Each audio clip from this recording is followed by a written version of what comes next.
So it's now about 4 a.m. and I'm recording this. Why? Because I've known this day was coming and I didn't really know how to fully process it. I didn't know how it was going to hit me, if it was going to hit me, what I was going to feel.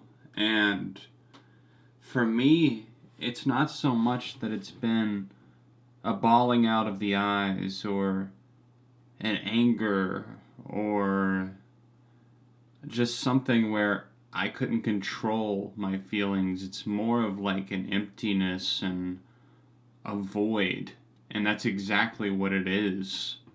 It doesn't feel like a year. You can say that for anyone and anything, but it truly doesn't feel like a year since we've had Chester Bennington on this planet, smiling and spreading his message.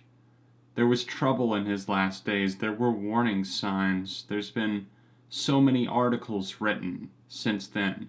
Interviews with his wife, Talinda. People talking about the fact that what could we have done? But the fact is, and what I've come to accept, is that I can't just, and we can't just sit here and try and undo history, because that's not how it works. All we can do is go forward from here and recognize the warning signs, whether it be somebody who had it all, supposedly, like Chester, or if it's just somebody in your neighborhood, somebody at your school, somebody that you work with. It doesn't matter, because we're all equal. Nobody is better than anybody, and everybody deserves to find happiness and peace. Chester, for whatever reason, didn't find his peace at the end. He couldn't find it, and that's why he ended up taking his own life. He could not come to peace with those demons that had been there since his childhood.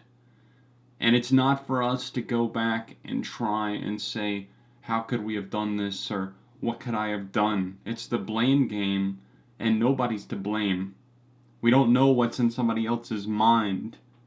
We can only know the warning signs that they portray to the rest of the world, and try and offer help. Try and be there. Chester Bennington meant so much to me, and I know so many people that talked about him, and it was something where they genuinely did feel connected to some of his songs, I'm sure, but it's something that a lot of people probably forgot, just like most celebrity deaths. Who even remembers Lil Peep, XXXTentacion? Who remembers Lemmy from Motorhead? Do you remember those deaths? Do you remember everybody else in the world of music, from David Bowie to Malcolm Young, that's passed away in the past few years? It's something that, unless you're super invested, it slips away and we forget how tragic it was, especially in the case of Chester Bennington and those like him that committed suicide and took their own lives. It's something where I truly felt heartbreak as people called him a coward, leaving his family behind. How dare he? How dare he? He had everything in the world. Anybody would kill to be Chester. You don't know that. You don't know what was going through his mind. Just because someone takes their own life does not make them a coward. Sometimes, maybe that's all that makes the voices stop, and maybe that's all that seems like it will work. It will make everything else go away if I can just get these voices to go away, if I can just get rid of these demons for tonight. And that solution ended up being permanent. And somebody who is committing suicide like that is not in their right state of mind, and a huge fuck you to everybody who called Chester a coward. Fuck you again. It's something that I feel extremely strong on, as you can see. And remembering Chester a year later, I remember not the guy that occasionally had an outburst, that occasionally got frustrated because people didn't understand what Linkin Park and the rest of the band and him were trying to do with the music. I remember the sweet, genuine, down-to-earth guy that just touched base with his fans regularly, that cared for them, that treated them like a part of a family, without overstepping any boundaries, without doing anything too insane, without being cheesy and silly about it or gimmicky. He loved his fans. He was always out in the concert, like out in the concert, connecting with people, holding their hands, lifting them up, being there, experiencing it firsthand. That is what kept Chester going.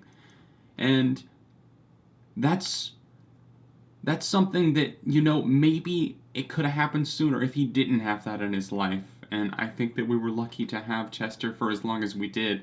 And I can only hope that he got so much happiness out of it. I don't want to sit here and repeat myself about what I said last year in my videos, but it's been tough the past few days, especially, as the date's been in my mind. I have a special episode of 7 on Sunday dedicated to Chester this week, and I've been planning that. I've had the idea, at least, for months. July 20th is a date that I never forgot. Anytime someone would bring it up, I would automatically say July 20th is coming quickly. Chester was my childhood hero. One of many, sure, but all were musicians. And Chester was somebody that I looked to and could see that he was troubled.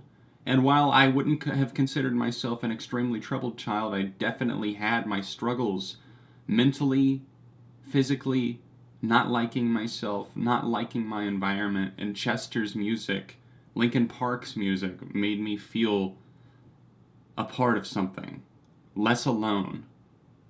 And Chester felt like a friend. And the day that he came up to me, after I won a meet and greet, that I was already feeling so blessed, and I figured it would just be like a little generic thing where everybody takes a quick pic and that's it. To have the childhood hero walk up to you and recognize you from an interaction on Twitter where I had tweeted my review of The Hunting Party, the Linkin Park album, to Chester. He retweeted it and then replied saying thank you for the great review. To have that childhood hero walk up to me, this is one example. I know he did this for other fans too, but for him to walk up and recognize me, just anybody out of millions of people that loved his music, just look at the number of followers that they have on Facebook, Twitter, anywhere. Linkin Park are huge. Even if they weren't as famous as they always were, they still had so many adoring fans. To have somebody like that take the time out to come have a conversation with me, to go out of his way to tell the security guard that even though there were no pictures other than their professional photographer, that it would be okay if me and Chester got a photo together. It sounds so silly, but that was 2014, and that meant the world to me. I was still coming up and like what I was doing, and he told me, it sounds like the most cliche thing. It sounds like a kid that walks out on the football field and the player, the NFL star, tells him to never stop and maybe one day you'll be a star too. It wasn't exactly like that, but he told me to never stop doing what I'm doing. I'm not stopping. I hope that you won't either. And I'm sorry for the after-school special lecture here, but I'm serious that if you do need help, if you need somebody to talk to, reach out. Do not be afraid. There are sources linked down below. People love you. There is somebody out there that wants to talk to you and wants to be there for you. Use music as a positive. Use music as a comfort, as a discussion, as a tool to start a conversation with a friend that you see is struggling. Linkin Park's music helped me through so much, and I hope that there's more bands that do that for people in the future, that truly have a deep connecting message. And that time in my life I hold as extremely near and dear. My favorite music comes from those eras, and just just before filming this video tonight, I was sitting here watching the One More Light music video and tearing up, trying not to, but knowing that just wasn't going to be possible. It's been 365 days since we lost Chester Bennington. I remember getting the call at work just like it was a few days ago, like it was a few weeks ago. A year has come and gone. The Hollywood Bowl show, Making Chester Proud, that's coming up on a year this fall. It's unbelievable, but the power that Chester had made people come together. So many lines that linger in their songs haunt. And to be quite honest, I haven't listened to very much Linkin Park music this past year because it's tough. It's tough to go out and listen to Linkin Park music. If I'm being honest with myself and honest with you guys, they're one of my favorite bands, but I haven't gone out of my way to listen to them very often because it stings. Not, oh, I'm going to sob every time. But it stings that we lost someone far too young. In the future, I hope that we see and acknowledge warning signs. I hope that we are there for those who might not even seem like they need help. Sometimes those are the people that need the most help. Be open and honest and be real. Let somebody know if there's a struggle. I miss you, Chester. We miss you. Linkin Park misses you. Your fans all around the world miss you. There should have been a world tour going on still right now, I'm sure. Probably finally wrapping up on One More Light. And then comes the inevitable lull but excitement of a new studio album for Linkin Park. And while they might make more music yet, I'm never going to feel that same excitement that I would always feel. It was like a child on Christmas. I'm so sorry. I just always would get excited in between albums wondering how they were going to change the sound next, or what they were going to do. No, I don't get to feel that anymore.